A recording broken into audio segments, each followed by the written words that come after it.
Yo, welcome back to Not Another Gaming Podcast. It's your boy, Papa Dom. We are here. We're live. We're back.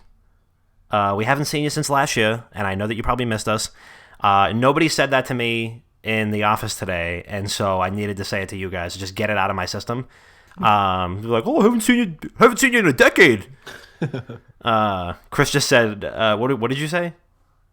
You were like, "I can't believe people still have their Christmas lights up." Oh yeah, people are putting their Christmas lights up so early this year. Can't believe it. We're still like 358 days away from Christmas, and people already have their lights up. It's fucking bananas. 358. That is, yeah, you're probably right. That's pretty spot on. Yeah, you're probably right. And yeah, so yeah, as always, you already heard his voice. My first co-host, when he's not punching desks or chuffing darts, he's always keeping us up to date on all the esports and gaming news that you care about, and probably some that you don't. My man Chris P, what's happening?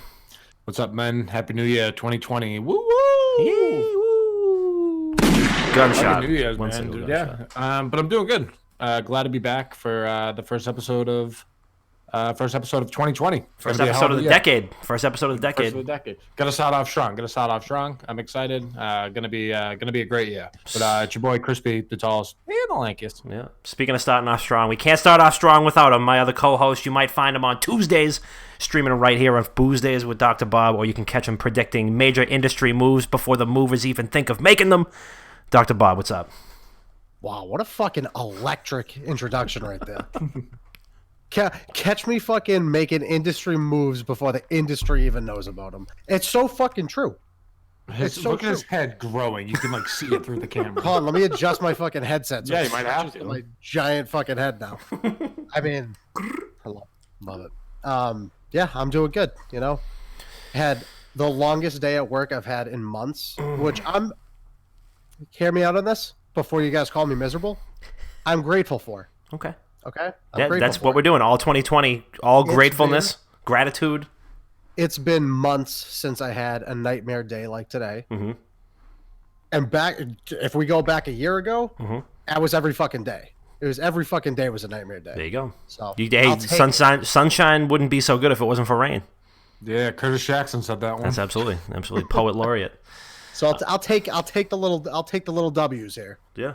Absolutely. Speaking of things that start with W, let's get into a little weekend recap. Damn, son, where'd you find this? These segues? We're like 3 for 3 on fire segues this decade, so I'm feeling the juices flowing. Chris, how was your New Year? My New Year was great. Bounced in and out of a couple parties for New Year's Eve. Started off in the North End, ended up in the homeland, back home for a little bit. Nice little house party. Felt good. Went to an Italian restaurant for dinner. Heat, absolute heat. Very happy with that. What'd you have? And then bounced. I got chicken salt and boca. Fire. Yeah. And then Good bad. pick. Not bad. And then I got a couple of their like signature drinks. It was like a Moscow Mule, but had a little like raspberry in it. It was good. But once you think the whole night's looking up, you thought it was a great time. Drank just a little bit too much, maybe. The ball dropped. I'm like, all right, like it's a couple hours go by. I'm like, all right, it's almost 3 a.m. I gotta go home. I'm walking outside, Uber's there. And I was like, shit, like I didn't answer my sister's text saying Happy New Year. So I'm walking down the steps. It's a big flight of steps. It's a big flight of steps. I'm texting on the way down. And before you know it, I missed like the last 5 steps and I was just on the concrete. Oh, man. And I busted my knee open. I have like cuts on my like side of my wrist, on my elbows. I felt like a little kid again, just eating shit off the steps. And then drunk me forgot that it happened. So I went to bed when I got back, and I have white comforter and white sheets. Ooh, so yeah, it looked like I fucking killed someone. Oh If that happened to me, I would have fucking threw out a hip. Dude, I had to wash it like 15, like no exaggeration. I washed it 4 times in a row to get everything out. I can picture like Bob falling down the stairs like Mr. Potato Head in Toy Story when it's like all the parts just fall off. Dude, I broke my ankle one time. You dumb. You've come in through my garage before. Yeah. You know, like the 2 steps it takes to get up to the door Perilous. through my garage. I came home shit-faced one night from a party. There's this girl that we grew up with. Her name was Courtney. She used to throw huge fucking parties called Courtney Palooza 1, 2, and 3. And I think it was Courtney Palooza 2. I came home trashed. And I go into my garage to get a water bottle.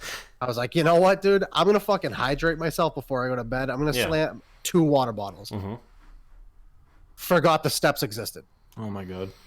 Just went straight down, ankle popped. Oh. You could hear the fucking pop down the street. Mikey was texting me like, "Are you okay, dude? I just felt the ground shake. I heard something pop." Earthquake, I'm under my computer desk right now. And I couldn't put pressure on it. So I had to sit on my ass after I got the water bottles, and I had to scoot my way to my kitchen to get ice packs. Dude, And I had to scoot my way into my back room, and I slept on the couch. Wow. You really hate to see that. Unbelievable. Maddie name dropped Bagstock too. Shout out to Bagstock.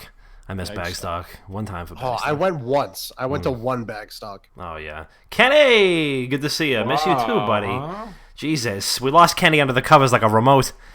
He turned sideways. Kenny, for those of you who don't remember him, he used to be our intern until he was on his way back to college one year. His girlfriend left the window open, and he flew out the window like a piece of paper.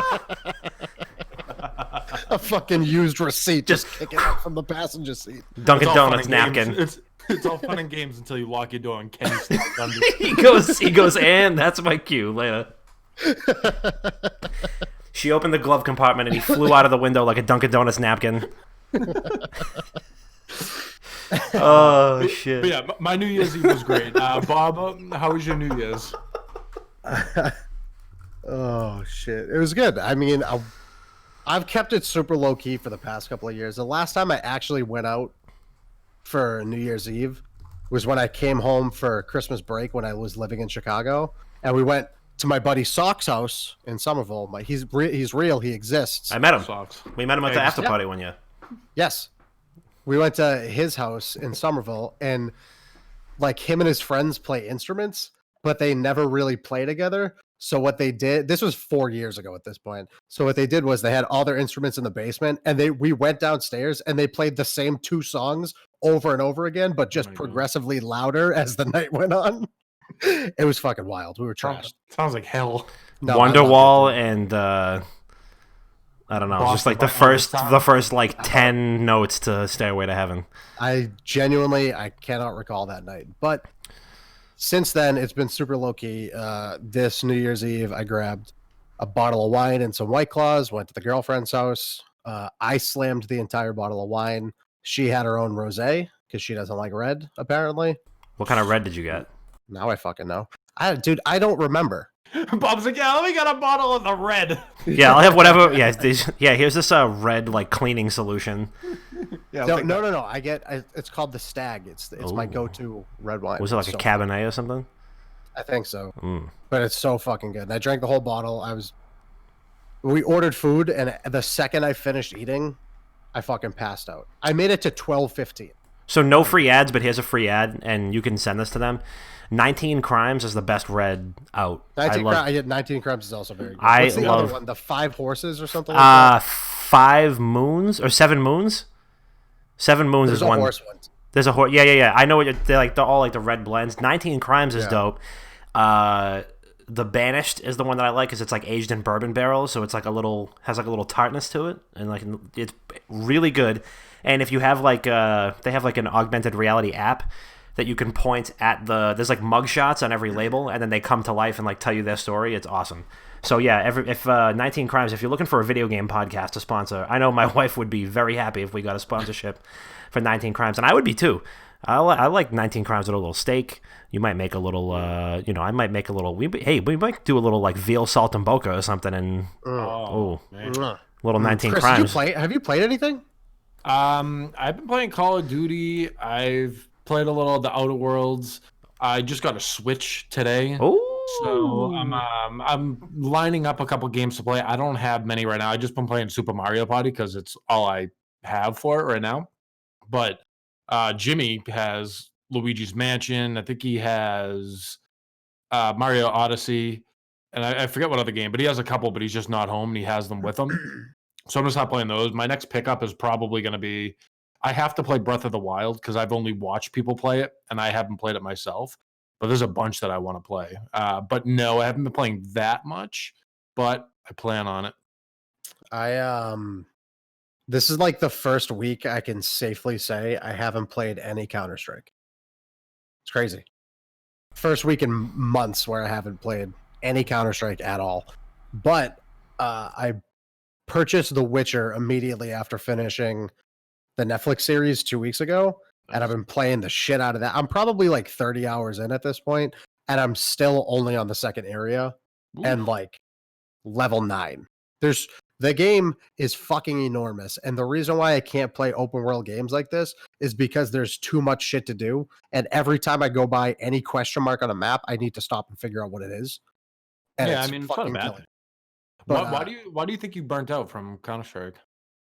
Just like toxic people, or no, it's like everybody I was playing with beforehand, nobody really wants to play anymore. Nobody wants to like set aside time, and like I don't necessarily want to set aside time unless other people want to play. yeah? So Makes if sense. I'm not going in with a squad of like 2 other people, it's really not worth it anymore. I was doing the Face It solo grind for a while, and I was leveling up and I was winning, but it's like, it's fucking exhausting sometimes. Yeah, I don't know. We'll see. But The Witcher, incredible. Fucking, I understand why people consider this their game of the decade too. It's fucking insane. Yeah, I've heard nothing but good things. And then I have recently been also playing Link's Awakening on my Switch, and that game is also incredible. So it might be a pickup. Dude, it's so good. Yeah, it is really good. I can back that. You guys want to hear how my New Year's was? If not, that's fine. Like, No, what's the first topic? Dom's weekend is that's ahead, correct. Dominic. So started off the New Year's flow. We went over to a friend's apartment. Had a couple of shots, a little glass of wine. Just got a little lubed up before the night began. Went to a nice dinner with the wife and some friends. A couple steaks, couple espresso martinis. Couple old fashions. The old fashions, they were really good. I'm a big old fashioned guy, so. And then we just went back to a friend's apartment, and they have a nice roof deck that you can see the harbor fireworks from. So that was really nice. It was cool to like do the countdown on the roof and then see the fireworks from there. So really happy about that. New Year's was good. Got home real hungover the next day. Did not do well. My wife tells me that we had a great conversation with the Uber driver, which I do not recall. She was like, "Oh, that Uber driver loved us last night. Do you remember that guy? He was hilarious." And I was like, I couldn't tell you a syllable of what we talked about. So yeah, but short-term memory loss, it's just common, and as you get older. Aside from that, what I've been playing, Rob, just mute yourself because you're just not going to want to hear this. Wait, like my headset or my microphone? Mute your headset. So I dusted off my 3DS for the first time in probably...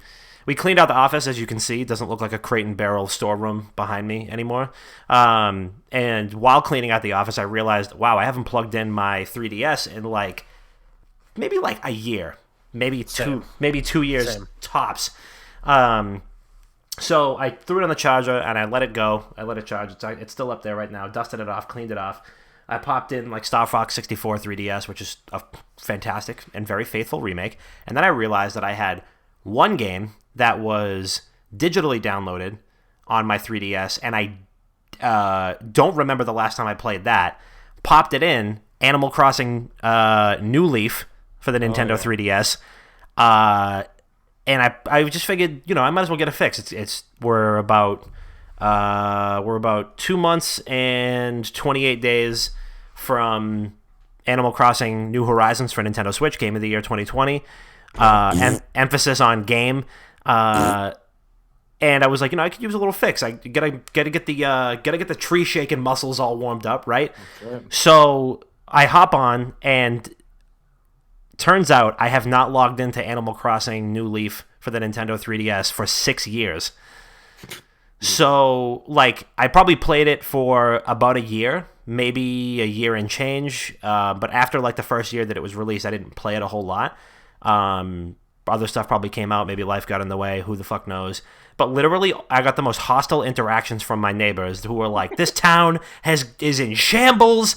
You're the guy who left here to find himself." There were villagers who like moved away, and then there was other ones who came in and they were like, "Oh, I moved here 2 years ago, but you were never here to meet me, so people just thought that you ran away and never came back," or something like that. It was horrifying.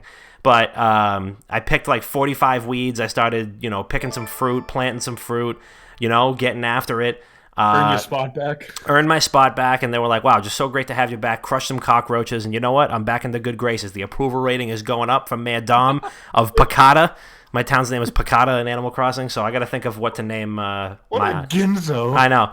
I forgot that I named it Picata. When I turned it on, it was like, it's 10:57 a.m. in Picata. And I was like, oh, that's an adorable town name. So, Guineas of Animal Crossing, the 2020 calendar. I can't remember the last time I played my 3DS. I actually was just like going through the stack of games there, and you mentioned A Link Between Worlds, and I have that too. What I would like to do is finish Paper Mario on 3DS because I never did that, and Paper Mario is awesome. I took it with me when I flew to Austin, Texas to visit my friend Melissa, and that was when I tried to play Animal Crossing, and that's when I realized I did this for you guys. Okay, I did it for you guys, and I did it for my girlfriend, and it does nothing for me. I can't do it. No, you did it for yourself. You want to like it. I know you do. I see it in your eyes. You're like Squidward when you act like you didn't like Krabby Patties. Okay, so how about this? I don't play video games that I don't think could be interesting. Like, I don't go into a game. Why would I waste my time playing something if I don't think it's going to be worth it? You should just come over and play Animal Crossing when it comes out, because it's local 4-player co-op for the first time in the series. No, it didn't sell me. The last one didn't sell me. Together. But I still didn't beat Pokemon Sun, and I never beat the Majora's Mask remaster. But I never even got it. Whatever. I never got it. Oh, I got that. I mean, I've played the Ocarina of Time one a bajillion times, but the Majora's Mask one I know is it's really good. Good. But again, I beat that game 100 fucking times on N64. Right. So, all right, let's talk about something else. So we have been, we talked about a lot of, actually, since we'll start it this way, since we have been talking a lot about games that we used to play and dusting off games of decades past, I would love to just kick this off with games that we're most looking forward to in 2020. I'm not intending on keeping the Animal Crossing shtick rolling, because you already know that we're anticipating that. But I would love to just kind of like send it around the horn and hear it from you guys. There's a ton of stuff coming out this year. Some of which is like coming at the end of the year and we don't know anything about, like Halo Infinite. Or we've gotten a nice little trickle of information and we still don't know the whole picture, kind of like Cyberpunk. And then there's plenty more. And we got new consoles on the way. So what do you guys think? Well, you just said 2 of the 3 that I had on here, so it kind of makes things a little boring for me. But Cyberpunk's definitely up there. That's a game that a lot of people have been waiting on for a while. I think they dropped the first hint of that game in 2013. It's been a long time in development for this thing. I am definitely. Wait, what were you gonna say? I was going to say, if you want to spice things up a little bit, you could also tell me what you think the biggest bust of 2020 is going to be. Because there's a lot of big-name games coming out. You'll have to come back to me on that one. But one thing I think is going to be awesome. So we don't really know a lot about Halo Infinite, right? But what we do know is 343 Industries, they said that there's going to be a big emphasis on exploration. And if what we see is true graphic-wise for the Series X, it's going to be absolutely beautiful. Mm-hmm. So I'm excited to see that. And then I know, like I was saying in the recap too, I got a Switch today. And I know I'm going to love Breath of the Wild, so I'm looking forward to Breath of the Wild 2 already. I'm just going to say it there. I know I'm going to love the game just because I've watched people play. Like, I watched you play a little bit, Dom, and then I watched my cousin play it. And it's a super, super good-looking game. And I know people have played it through a dozen times. And I'm excited to actually be able to talk about it and just say, instead of saying, oh, yeah, it's a great game. Yeah. But those are definitely my top 3. If you circle back after, I can tell you what's going to bust in 2020. I just want to fact check myself on what I'm going to say. All right, word. Bob, what do you think?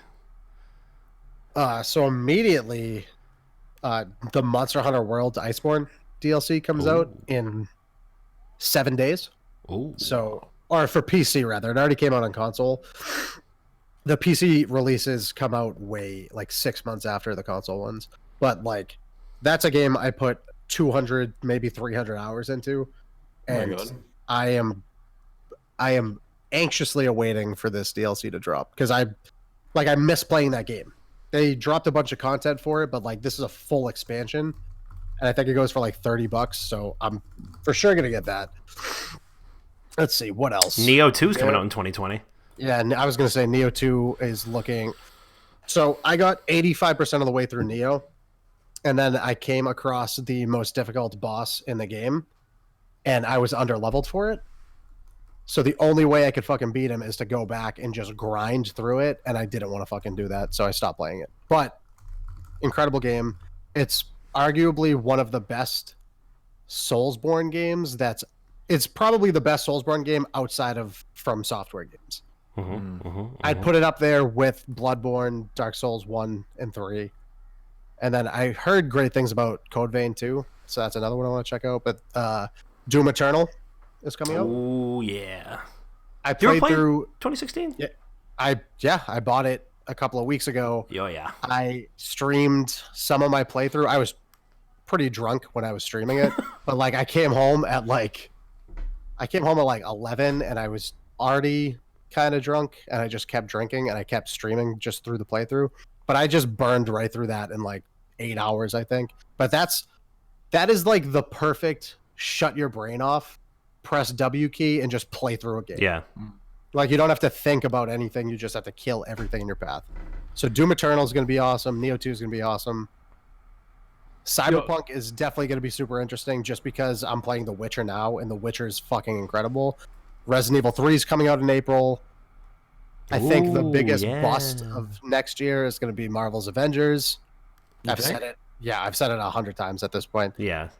It's just another fucking shared world, semi-shared world looter game. Looter fucking action game. I think it's going to be like too little too late.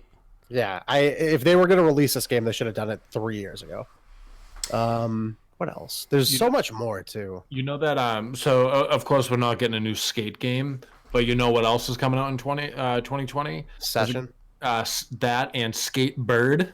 Oh yeah, I saw Skate. Yeah. It's actually kind of cool looking. I'm not gonna lie. But fuck Angry Birds, you know. Right. Fuck it. Ghost of Tsushima is supposed to be coming out. The Last of Us 2. Oh yeah, The Last of Us 2. I gotta buy a PlayStation now. What else? There's so much. Oh, Elden Ring is rumored to be coming out next year. Ooh, I forgot about that. There's no definitive. There's literally nothing for it. Right. Well, yeah, because they showed a fucking teaser for a 55-second teaser at what E3. Sekiro's developers may release Elden Ring as early as June 2020. Yeah, that's the From Software George R.R. Martin combination. What about Resident Evil, Bob? Resident Evil 3? Yeah, I said Resident Evil 3. You said that? Yeah, Gods and Monsters is supposed to be really good. It's supposed to be a Zelda Breath of the Wild clone. I think it's by Ubisoft too. Rainbow Six Quarantine. I'm just going through a list right now. I was gonna say, yeah. Now we're just reading every game that's coming out in 2020. No, there's so many more. I'm just looking at the good ones. But Rainbow Six Quarantine is going to be the Siege engine, like everything they used for Siege, but like a 3-player survival horror game. Well, I'll be sick. Really? Yeah. Watch Dogs. Oh, and there's one more. Ghostwire Tokyo. Ghostwire Tokyo. There's so little known about it, but people are saying that it's supposed to be like a supernatural Resident Evil game. Ooh. And that looks super fucking Oh, yeah. Yeah, I think I saw some concept art from it. There was no teaser on it, right? Or did I make that? No, or is there? there was a teaser video, but there was like no in-game footage or engine footage. So for me, I'm gonna start with the bus just because it's at the front of my mind. So there's a lot of like big name, like nostalgia reboots. Not even reboots, but like sequels, reboots. There's a lot of big name nostalgia successors that are coming. First of which is like we don't know if it's definitely coming in 2020, but if it does, I'm sure folks would be happy. Is Beyond Good and Evil 2. I feel like we've got more and more info on that. There's no definitive release date. It's rumored for 2020. It would make sense if it released in 2020. But then again, it could still be even further away than that. But Beyond Good and Evil 2, Psychonauts 2, Oddworld, Soulstorm, and then System Shock, which are all of these are like pretty storied franchises. Even System Shock, where like BioShock is the spiritual successor to it. But all 4 of those I feel like are really big, like cult favorite series with like a series. All of those are. I'm surprised that my phone hasn't gone off. All of those 4 are really big cult classic favorites, and I have a feeling that at least one of them, is going to be a huge bust. That is my. I think it fully depends on how they market them. Yeah, I completely agree. And by bust, I mean like one of them is gonna not even just like a sales bust, but like I think one of them is just gonna be like fundamentally not complete. And it's going to come down to like the developer not getting enough funding, or they wanted to push the product out and it wasn't done. I would hope that all 4 of them are like cared for enough, because they're so like storied and beloved. I would hope that they're all cared for enough that wouldn't happen, but I have a bad feeling that something poor is going to happen to one of the 4 of those. I know that's a little broad, but it's too much. There's too much like nostalgia in 1 year, and so one of them is going to get like swept under the rug, for better or for worse. And then, I mean, Chris already said it, but the Breath of the Wild sequel, which is supposed to be coming in 2020, really, really excited for that. I mean, I have more than 100 hours in the first Breath of the Wild, and it's basically the best open world game I've ever played. Really, really cannot wait to play more of that, and I'm sure that just like aesthetically, just seeing what new areas and environments they come up with is probably going to be my favorite part about it. I think one of the big surprises for me, Ori and the Will of the Wisps. I didn't play Ori and the Blind Forest, but I'm well familiar with it. But I saw the gameplay for Will of the Wisps, and it looks so beautiful that I need to play it. Like, watching that game in motion was like poetry. It's beautiful, and I can't wait to play it. I'm really, really excited. You have Game Pass, right? I do. I think Ori and the Blind Forest is on there. Yeah, because I brought my Xbox to my girlfriend's house, and she got Game Pass, and we just went through all of the fucking games on it. Mm-hmm. Dude, Game Pass is a fucking steal. Oh, yeah, it really is. It's the best deal in gaming. Oh my god. Okay. All right, Xbox, you're doing something right. Mm-hmm, mm-hmm, mm-hmm. And there's good shit on it too. Like when I first signed up for it, I was like, all right, there's gonna be like 1 or 2 good games. No, there's actually a bunch of them. Yeah. Maddie mentioned Dragon Ball Kakarot, and I am not fully familiar with what type of game that is. Is it a story thing, or is it like Budokai? Yeah. So it's a semi-open world Dragon Ball game, like action adventure RPG, kind of RPG-ish, but it follows the whole Goku arc of his. Oh. He fights. What's it called? He fights the not the Saiyans. I can't remember who they are. But then it goes all the way from beginning to the Majin Buu series. Oh. And it's not open world, but it's like 7 or 8 giant sandboxes that you get to explore. Yeah. But yeah. Relive the story of Goku beyond the epic battles. Oh, yeah, all right. Well, this needs to be dope. You start by fighting Raditz. Like, that's the first level. Oh. And then you go all the way up to Buu. But, like, it looks... It fucking kills me because I just want a good anime game to come out, and I had high hopes for Jump Force, and Jump Force just didn't perform. Apparently, it just was a underwhelming anime fighting game. Yeah, but like this looks good, but I agree with Matty D. There's definitely there's bust potential there. There's bust potential.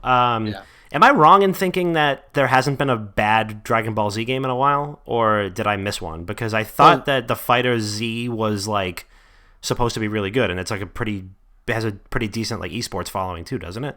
Yeah. So that game, that's probably the biggest Dragon Ball Z release that they've ever had. At least I think so. The most successful, at least. Oh, yeah. But like they're doing something so different right now, where it's basically like. It's 7 or 8 sandboxes. Yeah. So it's semi-open world, and it's just completely different than everything else. That works for me. I would love to relive that shit. Right. It looks interesting, but yeah, there's definitely bust potential. Yeah, I'm gonna. Sorry, go ahead. Oh no, I was gonna say there's definitely bust potential, but I feel like if they do it right, it could be an incredible game. And like with what they're basing it off of and kind of the story that they're putting behind it, it kind of has to be a banger. Because in my opinion, it's either gonna be sick or it's gonna suck. If it falls anything short of being like incredible, I think it's gonna a lot of people are gonna shit talk it.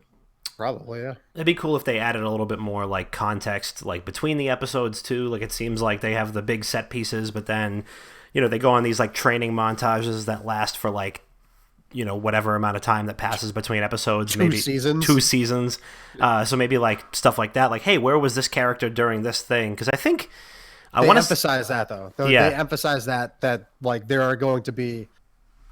You can train in between like the main set pieces, but there's also interactions with characters that are going on in between everything. So continuity wise, say if Goku never spoke to one character in the show, you could essentially go visit that character somewhere and figure out what's going on with them in between. I like that. All right. I didn't even know that I like knew it was coming, but I wasn't sure what it was. I always just kind of figured that they're all fighting games in some way or the other. So, but yeah, and then also for me, like just to cap that off, Halo Infinite.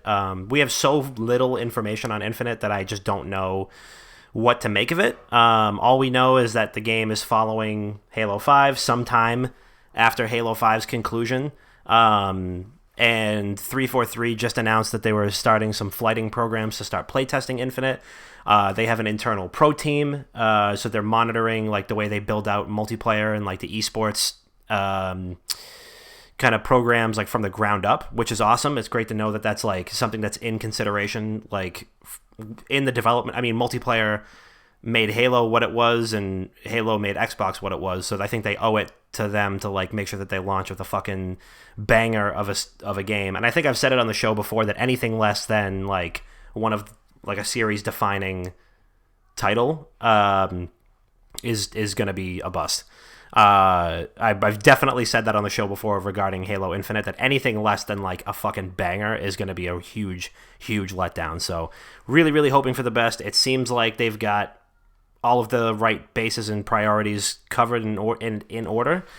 So I guess we'll see what's going on with that. But I think they've recouped a little good faith from some of the community, especially with the Master Chief Collection and Reach being pretty popular. So Shroud was playing Reach for a long time, for a couple of weeks after it launched, and he only stopped.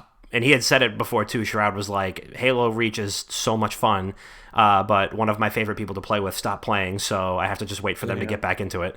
That's sad. Which is really sad. Yeah, he was like, "I want to keep playing it, that's but I Counter-Strike." Yeah, he was like, "I want to keep playing it, but my favorite person to play with stopped playing, so I guess I'm gonna have to wait until they come back to it."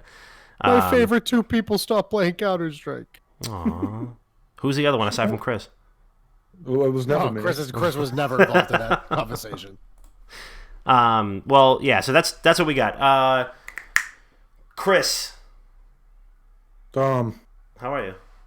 I'm doing great, man. Bob, how you doing? Nope, not Bob. Bob, stay out of this. All right, see you It later. was an odd moment. So I know I mentioned this to you guys, and for me, like I'm really not great at translating tech specs or tech speak.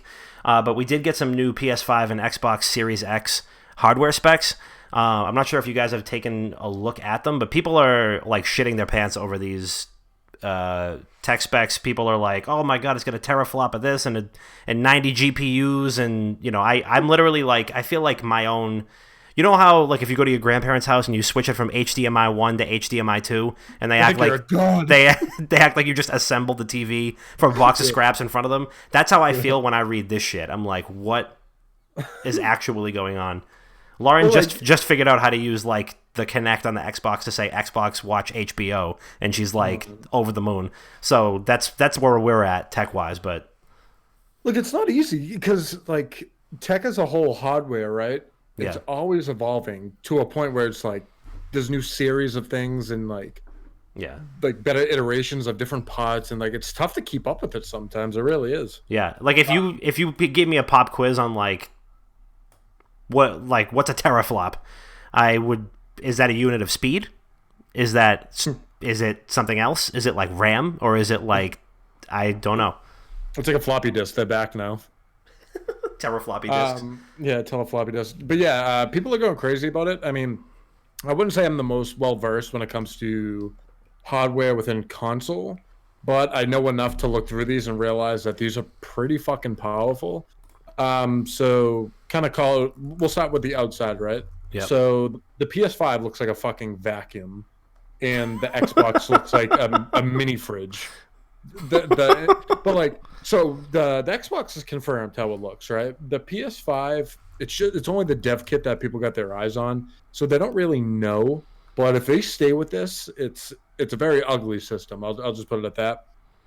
Both of the consoles as a whole have a high focus on cooling.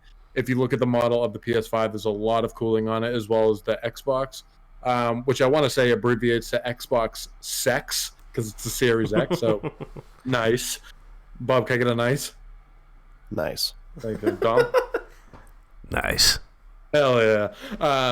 But yeah, so it abbreviates to that. That's quite different. I kind of like the Xbox design, not gonna lie. It reminds me of the Mac Pro. I think it's like the 2013 when they started doing it, where it looked like a little trash can. Yeah. It looked like a little trash can. When I worked at the Apple Store, people used to walk by with crumpled up paper and put it in. I was like, it's not a trash can. It's like a couple $1,000 computer. So kind of a breakdown on the confirmed parts within the consoles. So there's an AMD 3rd gen Ryzen CPU, which is a beast. AMD Navi RDNA GPU. And when you said teraflops, Dom, 1 or 2, no. These both have 10 to 12 teraflops. And I also want to point out that the specs are exactly the same for the PS5 in the Anaconda version of the Xbox Series X. Anaconda don't. Yeah, that one too. So is the teraflop? I feel like a fucking moron even saying this. So is the teraflop the unit of measurement for how fast it is? Like, instead of being like a 3.2 gigahertz processor, is a teraflop like, is that the same? Is it like, how fast is this console in terms of processing speed? Or is it like graphics speed or something? Like, what is that? Do we know what that pertains to? These are the questions that I don't know. I don't know this stuff. And it's completely fine. It's completely fine not to know, because to be 100% honest with you, I'm not necessarily sure what it is. Things like, I literally have looked this up. Like, what is it? This was a while ago. What is a teraflop? And there's people on these pretty well-known websites writing articles like explaining what a teraflop is, because the world doesn't know. A computing speed, a unit of computing speed. Yeah, that's what I figured. Because I mean, yeah. Thank you. Thanks a lot. So yeah, they're going to be pretty fast, but the PS5 and the Anaconda version of the new Xbox, they have the same exact specs.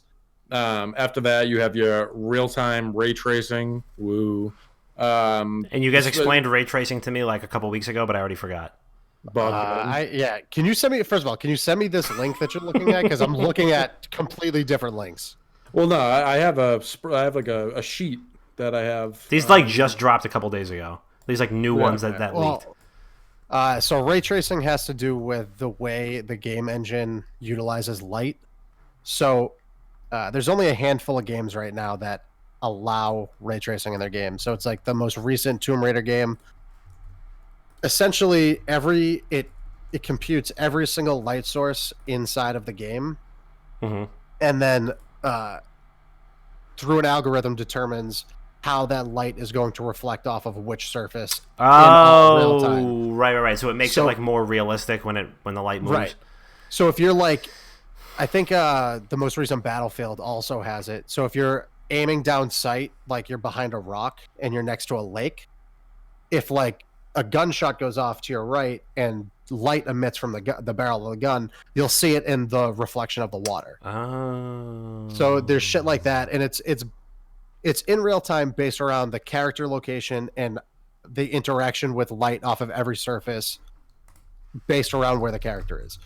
And again, there's only a handful of games currently that allow you to do this, and those are only PC right now. And with that, you need a minimum, I think it's a 1660 graphics card, 1660, 1670, I don't know if there's a 1680, but if you overclock those, you could turn ray station on, or ray searching on. What the Ray tracing. Ray tracing. Ray searching. No, well, ray search is. I need to ray search these fucking tech specs. Is what I need. That's to what I do when I show up to the beach. I'm just ray searching. Man. Ray search is a company that I work for in my current job. Oh shit! People know where you work now. That's fucking crazy. Completely different. Ray tracing. So you need a 1660, 1670 to overclock, or you need a 2070 or a 2080 or above to activate ray tracing. So you, at minimum, you need $400 worth of GPU to start. It's a lot. I don't even think it's that important. That's the thing. Like, it depends what you're really going for. I mean, if you really want the full experience, I guess like it's nice to have. But I mean, something else that is completely unnecessary that is being rumored right now: the PS5 controller is going to have a screen on it, like right in the middle where like the old pad was. There's going to be like a little screen there. They can read messages and like apps and stuff, which definitely uncalled for. The way I see, so like historically speaking, right? PlayStation, all the PlayStations, in exception to like the Xbox One X, the PlayStations have been more powerful. And the only way I see them doing that with kind of this new generation of console is if they have a more powerful computer with a cheaper price to it, kind of a smaller entry level to get into.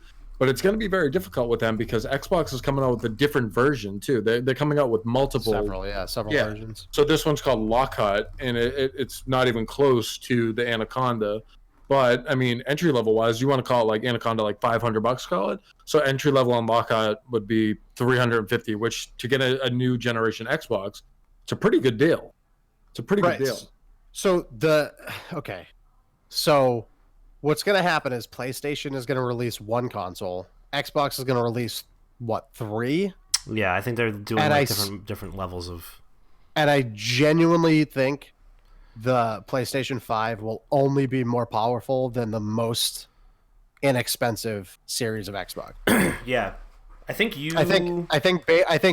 the base model, if it's $350, it will not be as powerful as the PlayStation 5. And I think the next 2 tiers above that will be consistent, like considerably more powerful. Yeah. So I don't know. When you have to think of it this way. Microsoft is a company that builds computers. That originated from PC. Yeah. You know, they come from PC. Sony did not. So I don't know. I will always consider an Xbox to be more powerful, especially after what they did with the Xbox One X. Granted, none of this matters when you have a PC.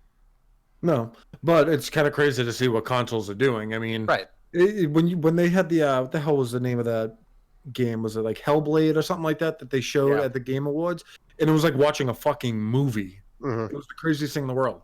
So to see where graphics have like where we're at with graphics compared to where we used to be. Yeah. These consoles are wild. You have 4K at 60 frames, you have 4K at 120 frames, and there's even 8K at 30 now. Granted, 30 frames, but you're not playing 8K first-person shooters like multiplayer. You're just trying to get like your full experience of like a great landscape and stuff. And that's sick. 8K. All right. Yeah. So what I think is going to happen, I think graphically, both consoles are going to be on par with each other. I think they both have 4K accessibility. I think the higher tier models will have 8K accessibility. When it comes to the CPU and the actual like grinding of the games, I think the upper tier for the Xbox consoles will be considerably better than the PlayStation. Granted, I think they're all going to be fine, but I think once you get like the 400 to 750 version of the Xbox Series X, I think though you'll be getting more consistent over 60 frames per second, you know, if they uncap. Yeah, that's a shitty part too, the capped frames. If they keep it capped at 60 frames, it's like, what the fuck is the point of getting a new console if you're going to cap it at 60 frames? Yeah. But when it comes to memory, it looks like both consoles have pretty consistent memory, and that basically... So when it comes to using a solid state drive for these consoles, it basically just means the time it takes for you to go from like launcher to in-game is shortened. to nearly nothing. Right. Yeah. So if you have an SSD in your console, like PlayStation, Xbox will,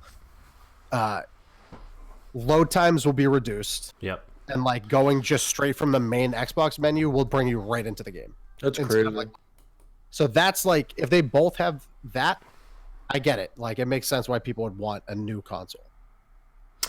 I mean, Yeah. I'm basically down for whatever. I mean, I'm just gonna. I said this to John before, Johnny Root Beer, friend of the program, friend of real life. That like I'm pretty much just gonna buy whatever the ideal experience to play Halo Infinite is on, and Yeah. PC. I don't know if I like don't want a PC though. I kind of do want a PC, but I'll say it every fucking time. I don't know how many times we've already said this. I'm also not good at shooters with keyboard and mouse. I'm the reverse of other people. We are what, maybe one more console generation before Sony and Microsoft are just like, all right, we're just making PCs now. Now we're just making, here's a smaller tower for a PC connected to your TV. Yeah. That's all I it's mean, going to be. Dom, you're never big into like PC games as a whole. I mean, you play on Mac. World of Warcraft, you play WoW. I mean, to me, that sounds like an incredible segue to talk about something. It sure does, Chris, and thank you so much for the alley-oop on that one. So, you know me. Big been a big Mac guy for a little while. And it's because I don't play PC games, so people are like, hey, you play video games on a video game podcast on a Mac? Yes, I do, because I got an employee discount on it one time, and that shit was fat. And also, this computer has lasted me like 8 years at this point, and it's still ticking. So it's not that old. It's like 5, 6, 7, maybe 6 or 7. Anyway, so some rumors came out, and it's like death, taxes, and Apple not keeping secrets really well is like the three things that are inevitable in life. So when you say rumors, it's like inevitabilities that Apple is making a huge push into gaming officially, and actually has been looking into getting involved with esports as well. And now the latter doesn't have there aren't like a whole lot of connections or like threads to pull to kind of bring Apple closer to esports, unless it was just kind of like in a media capacity. I don't know, like, hey, live stream this on Apple TV Plus or something like that. I don't see where those lines connect. However, I would say that it does make sense for Apple to move fully into gaming. Apple Arcade, from what I understand, has been doing really well. I feel like I'm hearing about a new cool Apple Arcade game every other day, and it's always by like a developer I've never heard of, or it's a game that like I've never seen advertised. So it's awesome to see that platform being used especially for indies or for lesser known games. So it's not just like junkware mobile games or anything like that. It seems like they're legitimately really fun experiences. So that's something I still intend on trying out. Apple a few years ago, they had the Metal API like framework that they released for Mac, and then they later ported it to iPad and iPhone, so that developers could have a better, just like a better framework to work with when developing games. There's been tons of games ported to Mac. There's a big gaming store on the App Store. So I've got a handful of them, and, Apple has been making these strides. The Steam acquisition years and years ago was a big deal. They've been making strides to make more games available. But all they've done, like, the only thing they basically have not done is say, we want to be taken seriously as a gaming company by releasing, a legit contender of a piece of hardware. So now the rumors are swirling that they are actually launching a gaming focused Mac. They didn't say, the rumors that I was reading didn't say MacBook or iMac or whatever. Maybe it's a whole line. Maybe they're like revamping their Pro series to have a better set of graphics cards so they can actually be a little bit more competitive.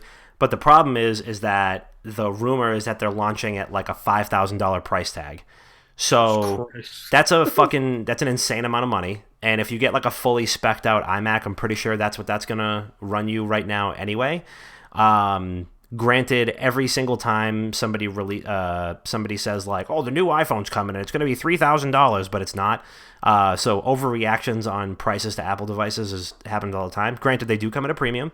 You know, I'm not going to have a conversation about that right now, but one way or the other, it seems like by hook or by crook, Apple is looking to jump both feet first into the actual gaming market.